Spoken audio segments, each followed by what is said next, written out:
Bapak-bapak, ibu-ibu, jamaah salat subuh yang dimuliakan Allah Subhanahu wa taala.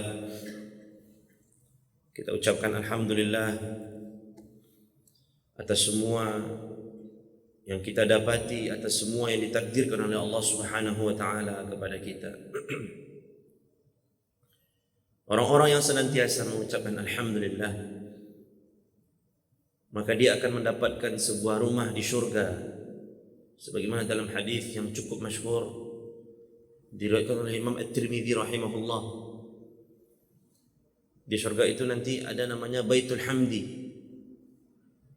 Dan Baitul Hamdi ini artinya adalah rumah yang terpuji, rumah bagi orang-orang yang sering memuji Allah Subhanahu wa taala. Dalam sebuah hadis Rasulullah sallallahu alaihi wasallam mengatakan, "Idza qabadallahu waladan li'abdin," ketika Allah Subhanahu wa taala mencabut nyawa seorang anak dari salah satu hambanya, faqala Allahu lil malaikah, kemudian Allah Subhanahu wa taala bertanya kepada malaikat, dan tentu sesungguhnya Allah Maha tahu, tetapi dalam pertanyaan ini banyak hikmah dan pelajaran untuk kita. Allah bertanya kepada malaikat, "Kalian cabut nyawa anak hambaku?" "Iya," kata malaikat. "Wa qabattum thamarata fuadihi," dan kalian cabut nyawa buah hatinya? "Iya." "Famadza qala?" Apa yang dia katakan? Apa yang dia ucapkan? Bagaimana responnya saat mendengar kabar itu? Bagaimana responnya saat mendapati ternyata takdir dia adalah anaknya meninggal? Laporan malaikat, "Hamidaka wastarja'a." Ketika dia mendengar kabar, ketika dia mendapati takdir anaknya meninggal, dia mengucapkan alhamdulillah, lalu dia mengucapkan inna lillahi wa inna ilaihi raji'un. Maka Allah memerintahkan malaikat, "Ibnu lahu baitan fil jannah wa sammuhu baital hamdi." Kata Allah, maka dirikanlah untuk dia sebuah rumah di syurga dan kasih nama rumah itu Baitul Hamdi. Agaknya Bapak Ibu, kalau kita membaca hadis ini mungkin ringan saja. Meninggal anaknya, dapat kabar adanya anaknya meninggal, alhamdulillah, dia puji Allah, dia tahu takdir yang Allah berikan kepada dia pasti yang terbaik, dia puji Allah. Tetapi untuk sampai ke derajat ini tentu perlu iman yang kuat, ilmu yang kuat, dan pengalaman yang panjang, perlu latihan. Susah sekali rasanya untuk mengucapkan alhamdulillah untuk sesuatu yang tidak kita inginkan. Bapak Ibu mungkin buru-buru mau ke kantor, tiba-tiba pas di lampu merah bypass macet panjang. Bapak sedang buru-buru. Di situ alhamdulillah macet. Itu ya payah tu. Sedang bawa auto, tiba-tiba mati mesin, mati mesin, habis bensin. Tiba-tiba berhenti, mogok. Alhamdulillah. Itu ya payah Pak. Sedang bawa motor, bocor ban. Bocor saja. Alhamdulillah. Itu tentu tidak mudah. Perlu ilmu, perlu iman, dan perlu pengalaman yang panjang untuk senantiasa mengucapkan alhamdulillah, berbaik sangka kepada Allah. Bapak Ibu dimuliakan Allah Subhanahu wa taala, insyaallah kita akan lanjutkan hadis nomor 12. Hadis ini termasuk hadis yang sangat ringkas, hadis yang sangat singkat. Karenanya Rasulullah sallallahu alaihi wasallam, salah satu sifat beliau adalah jawami'ul kalim. Yang sering kita ulang-ulang bahwasanya di dalam perkataan Rasulullah yang singkat itu terdapat makna yang padat. Jawami'ul kalim. Omongan Rasulullah sedikit tapi maknanya banyak. Omongan Rasulullah singkat tapi maknanya panjang. Ini salah satu hadisnya, an Abi Hurairah radhiyallahu anhu qala Rasulullah sallallahu alaihi wasallam, min husni islamil mar'i tarkuhu ma la ya'ni. Hadithun hasan. Pertama Bapak Ibu dimuliakan Allah, hadis ini diriwayatkan oleh Abu Hurairah. Dan siapa Abu Hurairah? Agaknya kita sudah kenal, sudah tahu, sudah mendengar kisah tentang beliau. Para ulama berdebat tentang kesahihan hadis ini. mayoritas ulama mengatakan hadis ini hasan. Ada lagi ulama yang mengatakan hadis ini dhaif. Tetapi semua ulama sepakat makna dari hadis ini sahih. Jadi teks hadisnya Bapak Ibu, apakah dia berasal dari Nabi? Apakah betul perkataan min husni islamil mar'i tarkuhu ma la ya'ni itu dari Nabi? Lafaz yang begitu yang keluar dari lisan Nabi? Ulama berbeda. Ada yang mengatakan statusnya hasan. Ya, artinya kabar tentang hadis ini yang membawakan hadis ini kepada kita, ya hasan, bolehlah, bisa diterima. Tidak sampai ke tidak sahih. Sebagian ulama mengatakan dhaif. Tidak pernah Nabi ngomong seperti itu. Lemah riwayatnya. Tetapi maknanya sahih. Semua ulama sepakat makna yang ada dalam hadis ini sahih. Maka kita tidak terlalu ikut dan tidak terlalu larut dalam perdebatan ini sahih, dhaif atau hasan. Selagi ulama sudah menyimpulkan bahwasannya hadis ini maknanya sahih dan sebagian ulama mengatakan hadis ini statusnya hasan, maka baik bagi kita untuk memaknainya dan menyelami maksud-maksud yang ada di dalam hadis ini. Bapak Ibu dimuliakan Allah, pelajaran pertama yang bisa kita ambil dari hadis ini adalah min husni islamil mar'i. Berarti seorang muslim itu ada tingkatannya. Setiap muslim itu ada tingkatannya. Kata-kata ihsan min husni itu pertama kali kita dengar dalam buku Arba'in Nawawi ini dalam hadis kedua. Ketika Jibril mengatakan wamal ihsan, apa itu ihsan? Lalu Rasulullah menjawab an ta'budallah ka'annaka tarah fa in lam takun tarah fa innahu yarak. Itu ihsan. Ini adalah tingkatan muslim yang paling tinggi. Karenanya Bapak Ibu dimuliakan Allah Subhanahu wa taala, ketika Rasulullah mengatakan min husni islamil mar'i, berarti seorang muslim itu di hadapan Allah bertingkat-tingkat keislamannya, dan yang paling baik keislamannya adalah seorang muhsin. Yang betul-betul dia merasa dilihat Allah, dia merasa diawasi Allah. Karenanya dia tidak akan beribadah kecuali dengan ibadah yang paling sempurna. Itulah tingkatan muslim yang paling baik. Dia tidak akan berinfak kecuali yang terbaik baginya. Itulah tingkatan muslim yang paling baik. Allah Subhanahu wa taala berfirman di awal juz 4 itu, a'udzubillahi minasyaitonir rajim, lan tanalul birra hatta tunfiqu mimma tuhibbun. Kamu tidak akan mendapatkan kebaikan-kebaikan sampai kamu menginfakkan apa yang kamu cintai. Dan Abdullah bin Umar, anaknya Umar bin Khattab, pernah pergi ke pasar dan dia takjub dengan seekor onta. Cantik onta ini, bagus. Kalau di awak mungkin Bapak Ibu takjubnya menceliak, oto rancak oto. Aku dulu kan ada oto lah. Atau mungkin jalan-jalan awak singgah di showroom Honda, di showroom motor, rancak motornya. Suku awak. Lalu Abdullah bin Umar membeli onta tersebut. Setelah dia beli, dia infakkan ke Baitul Malul Muslimin. Ditanya oleh budaknya, kenapa engkau infakkan? Bukankah engkau suka dengan onta itu? Saya teringat firman Allah, lan tanalul birra hatta tunfiqu mimma tuhibbun. Kamu tidak akan mendapatkan kebaikan di dunia dan di akhirat sampai kamu menginfakkan apa yang kamu cintai. Ini tingkatan yang paling tinggi. Artinya Bapak Ibu dimuliakan Allah Subhanahu wa taala, keislaman seseorang itu tidak satu level. Karenanya syurga juga dibuat berlevel-level. Syurga tidak dibuat satu tingkatan saja. Karena amal kita berbeda-beda.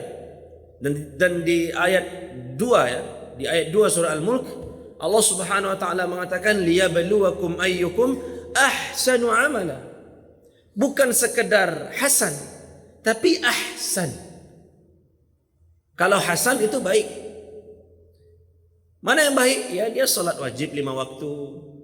Masuk Ramadan, dia puasa Ramadan. Datang kewajiban untuk zakat, dia berzakat. Datang pengemis ke rumahnya, dia kasih uang. Itu baik. Tapi kalau ahsan, yang terbaik mungkin adalah selain dia solat 5 waktu, dia solat rawatib qabliyah dan ba'diyah. Sebelum dia solat subuh, dia solat tahajud. Lalu sebelum melaksanakan solat subuh, dia solat 2 rakaat sebelum subuh. Kemudian dia laksanakan, dia berikan infak-infak selain infak wajib. Selain zakat, dia berinfak. Dan dia tidak menunggu pengemis yang datang. Kadang dia mencari orang yang berhak untuk mendapatkan infaknya. Keluar di malam hari, dia cari orang mana yang belum makan. Ketika di awal tahun pelajaran, dia cari orang mana yang belum bayar SPP, mana yang belum beli tas sekolah. Dia yang mencari orang. Ini ahsanu amala. Maka Bapak Ibu dimuliakan Allah Subhanahu wa taala, hadis ini mengisyaratkan kepada kita semua umat Islam itu di mata Allah Subhanahu wa taala sesuai dengan amalnya. Tidak satu level. Makanya ayat Allah juga mengatakan inna akramakum indallahi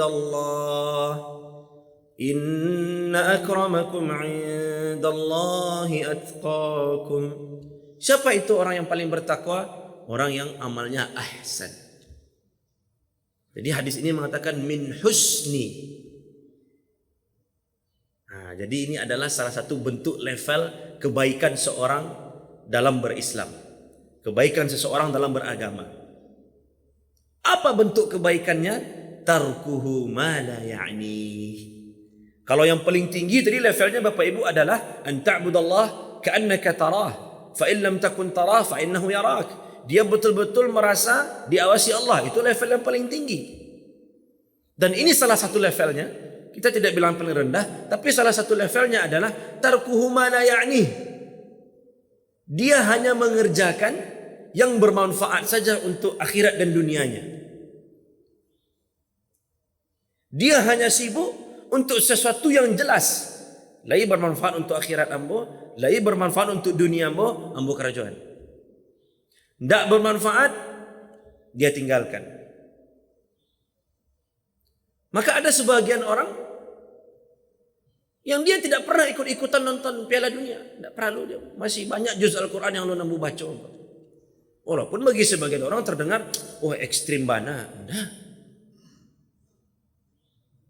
Kita menonton bola Bapak Ibu, kalau nontonnya saja, mungkin apa-apa lah yang nonton. Itu 2 kali 45 menit. Kecuali ada perubahan. Ya 2 kali 45 Pak. Itu sudah 90 menit. Kira-kira kalau dikonversikan waktu 90 menit untuk membaca Quran, kira-kira sudah berapa halaman? Maka Bapak Ibu dimuliakan Allah Subhanahu wa taala, ada orang yang begitu. Setiap orang cerita tentang badminton, pertandingan ini tidak pernah tahu. Ini tidak tahu mbok. Ambo cari di Google hasilnya. Oh menang, oh kalah, itu sih. Bagi sebagian orang. Maka Bapak Ibu dimuliakan Allah Subhanahu wa taala, dia betul-betul tahu mana yang bermanfaat untuknya, mana yang tidak. Dan yang bermanfaat untuk akhirat dan dunianya, itu yang dia prioritaskan. Lalu muncul pertanyaan, apa standar sesuatu itu bermanfaat untuk kita? Dan apa standar sesuatu itu tidak bermanfaat untuk kita? Karena hadis ini mengatakan, tarkuhu ma la ya'ni, ketika dia meninggalkan yang tidak bermanfaat, maka standar atau tolok ukur sesuatu itu tidak bermanfaat bagi seorang muslim ada 4. Yang pertama adalah al-muharramat, segala sesuatu yang haram. Ini yang paling parah.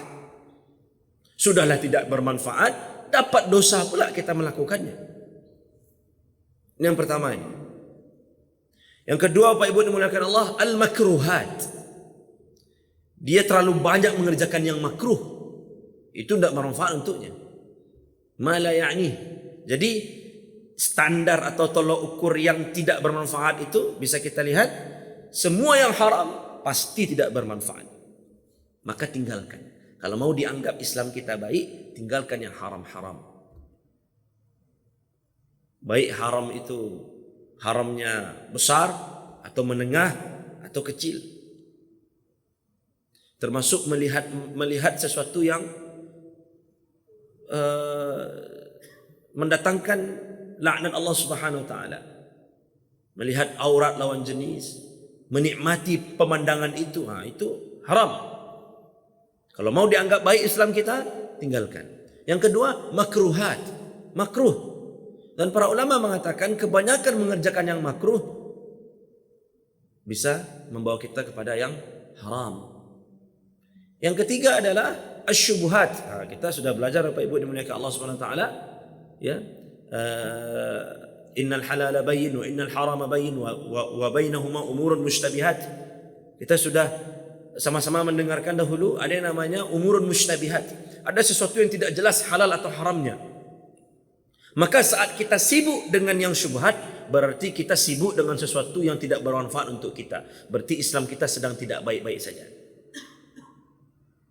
Ini sudah level ketiga. Jadi level pertamanya haram, al-muharramat. Ini paling parah. Kemudian yang kedua al-makruhat. Yang ketiga asyubuhat. Ini yang keempat. Di yang keempat inilah yang paling banyak orang terjatuh dan tergelincir. Yaitu fudulul mubahat. Berlebihan mengerjakan yang mubah-mubah. Hukum memiliki media sosial mubah Bapak Ibu. Hukum memiliki akun game online mubah. Hukum nonton YouTube, hukum nonton bola mubah. Tapi kalau sudah berlebihan, maka itu termasuk ma la ya'ni. Itu termasuk yang tidak memberi manfaat untuknya. Umpamanya ada seseorang Bapak Ibu dimuliakan Allah, dia tidur dari jam 9, tidur dari jam 10 malam, bangun subuh, kemudian setelah salat subuh tidur lagi sampai zuhur. Labaran lalu Pak, jam 11, 12, 1, 2, 3, 4, 5, 7 jam. Lalu nyo solat, anggaplah sampai jam 6. Lalu jam 6 dia tidur lagi. 7, 8, 9, 10, 11, 12, 7 tambah 6, 13 jam tidur. Apa hukum tidur? Mubah. Tapi kalau sudah berlebih dari kadarnya, berarti itu la ya'nina lagi. Itu termasuk hal yang tidak bermanfaat lagi. Maka utruku, tinggalkan. Kata Rasulullah, kalau mau dianggap Islam kita baik, jangan berlebihan mengerjakan yang fudul. Jangan berlebihan mengerjakan yang mubah. Di dalam sebuah hadis juga dalam Musnad Imam Ahmad, ya, inna min husni islamil mar'i tarkuhu fudulul kalam, tarkuhu fudulal kalam, atau kama qala sallallahu. Bahwa dari tanda-tanda keislamannya, baiknya keislaman seseorang adalah saat dia meninggalkan banyak omong. Ngomong itu mubah Bapak Ibu. Walaupun kadang bisa jadi wajib. Saat amar ma'ruf nahi mungkar hukumnya wajib. Tapi pada dasarnya berbicara itu mubah. Saat terlalu banyak bicara, nah berarti sudah lewat dari kadarnya. Berarti itu termasuk poin ma la ya'ni, yang tidak bermanfaat. Kadang mau pikir aja Pak Ibu, aku sebagai penceramah aku kan mengecek saja. Aku tidak mengecek Pak. Awak diundang kemarin untuk mengecek. Tapi ini salah satu. Dan kata para ulama, barang siapa yang banyak ngomong, banyak salahnya. Dan barang siapa yang banyak salahnya, jatuh kewibawaannya. Dan kadang orang melihat seseorang hibahnya tinggi, wih, ambo sagan jawab Pak tu. Pak tu, tak mencaliaknya gagah saya sagan saya ambo. Dan ternyata bapak tu tidak banyak ngomong. Hanya kadang kalau tidak banyak ngomong, itu wibawanya tinggi. Tapi ingat Bapak Ibu, ada masanya kita wajib berbicara. Salah satu contohnya ketika amar ma'ruf nahi mungkar. Bapak Ibu dimuliakan Allah Subhanahu wa taala. Hadis ini juga mengajarkan kita untuk menjaga waktu. Jangan sia-siakan waktu untuk sesuatu yang la ya'nina, untuk sesuatu yang tidak bermanfaat bagi kita, untuk dunia kita atau untuk akhirat kita. Bukankah ketika Allah Subhanahu wa taala berfirman bahkan menggunakan waktu sebagai alat sumpah, itu menunjukkan betapa pentingnya mengatur waktu? Bahkan Imam Syahid Hasan al-Banna rahimahullah, beliau mengatakan al-wajibat aktsaru minal awqat. Bahwa kewajiban kita ini lebih banyak daripada waktu yang tersedia. Jadi sebenarnya kita tidak punya waktu untuk bermain-main. Kita tidak punya waktu untuk, sebenarnya kalau kita mengerti dan kalau kita tahu, kita tidak punya waktu untuk nongkrong lama-lama dengan teman-teman, sengaja mengalokasikan waktu untuk ketawa-ketawa, untuk menonton dan seterusnya. Kalau kita mengerti apa kewajiban kita, kalau kita tahu masih banyak ilmu yang belum kita punya, maka Bapak Ibu dimuliakan Allah Subhanahu wa taala, kurang 24 jam sehari, kurang 7 hari seminggu, kurang 30 hari sebulan. Kita butuh hari yang lebih. Jadi Bapak Ibu dimuliakan Allah Subhanahu wa taala, ini salah satu pelajaran dari hadis ini, menjaga waktu. Kita betul-betul manfaatkan waktu kita untuk hal-hal yang bermanfaat, ya'nina, di dunia dan di akhirat kita. Bapak Ibu dimuliakan Allah Subhanahu wa taala, biasanya orang-orang yang terlalu sibuk dengan sesuatu yang tidak bermanfaat baginya akan mendapatkan beberapa keburukan. Yang pertama adalah dia malas untuk melakukan ketaatan kepada Allah. Terlalu sibuk dengan hal-hal yang tidak bermanfaat, terlalu banyak melakukan fudulul mubahat, terlalu banyak berlebihan, melebihi kadar yang dibutuhkan melakukan yang mubah-mubah, maka biasanya satu, dia akan susah mentaati Allah Subhanahu wa taala. Orang yang hobi nonton bola saat musim pertandingan bola, itu biasanya sangat mudah bangun untuk nonton bola, tapi susah bangun untuk qiyamul lail. Illa man rahimah rabbuh, kecuali yang Allah Subhanahu wa taala berikan rahmat. Jadi tidak usah ada orang yang nonton bola tu, yang nonton bola pasti tidak tahajud. Tidak ada. Banyak je nonton bola tu qiyamul lail, banyak. Aku yakin. Apalagi pendukung Maroko. Itu faham. Jadi Bapak Ibu dimuliakan Allah Subhanahu wa taala, banyak. Tapi kalau sudah terlalu sering dia sibuk dengan yang tidak penting, biasanya susah. Bara banyak orang Pak nongkrong di kafe. Mohon maaf Pak, di seberang Masjid Raya itu kalau tidak salah ada 3 kafe itu Pak. Mungkin ada dulu 3 corong tua maduk ke situ Pak. Anggaplah subuh belum buka Pak ya. Anggap subuh belum buka. Tapi zuhur sudah buka. Asar buka. Dia sampai jam 11. Berapa kali dikumandangkan hayya 'alas salah. Yang nongkrong-nongkrong jo, yang galak-galak jo, yang sedang main-main jo. Kenapa? Karena sudah terlalu sering sibuk dengan yang tidak penting. Jadi tidak peka lagi. Bukankah melalui lisan muadzin Allah panggil dia untuk salat? Bukankah alasan dia nongkrong itu, dia mau nongkrong stres, kehidupan ini stres. Maka saya butuh healing. Orang ini healing. Apa salah satu healingnya? Nongkrong. Bukankah ketika Allah mengatakan hayya 'alal falah, kalau mau menang, kalau mau dapat solusi dari setiap masalah, kalau mau merasakan kenyamanan, kalau mau tenang, hayya 'alal falah, kemarilah kepada Allah. Tidak, dia tidak pergi ke sana. Padahal hanya beberapa langkah sampai di tempat wuduk Masjid Raya, naik ke tangga sampai Masjid Raya, bisa solat lalu nongkrong lagi. Tapi ternyata tidak, karena terlalu sering.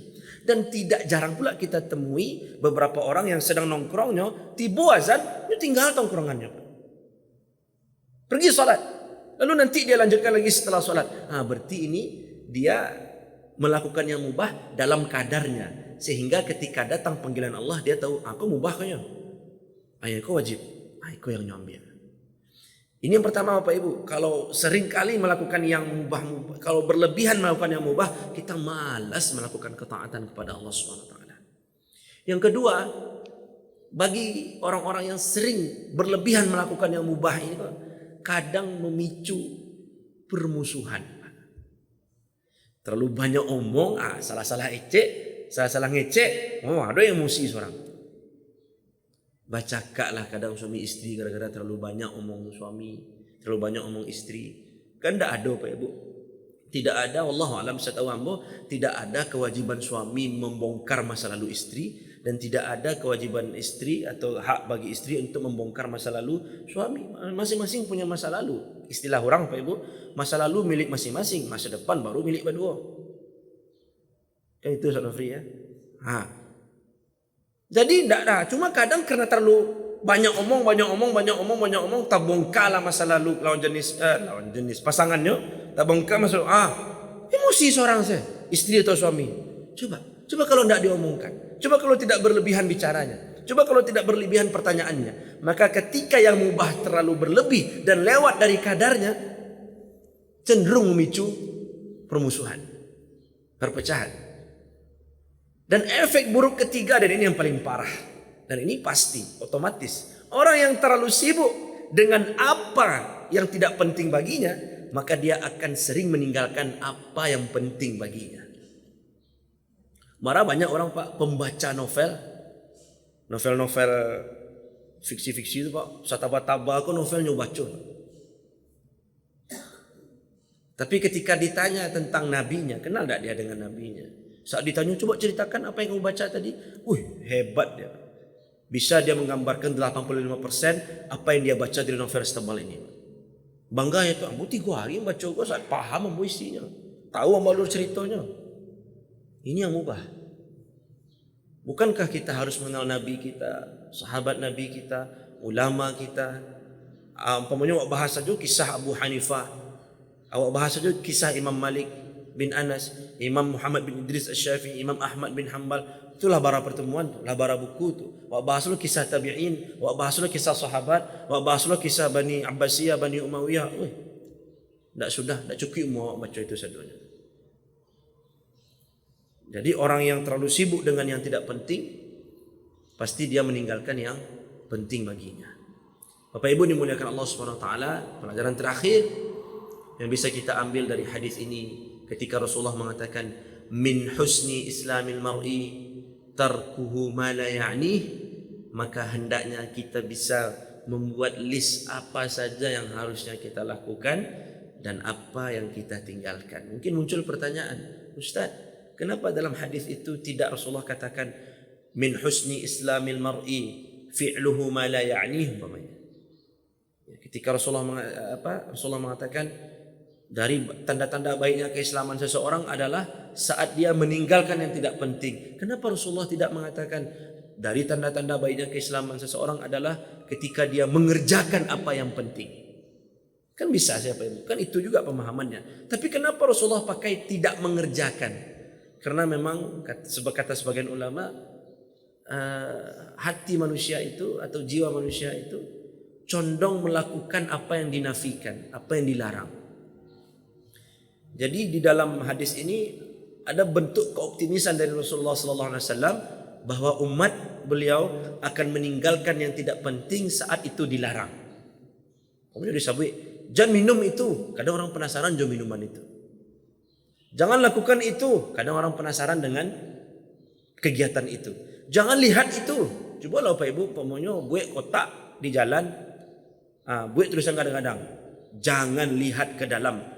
Setidaknya muncul rasa penasaran di hati awak. Di dalam kira-kira ada keinginan untuk melakukan kebalikan.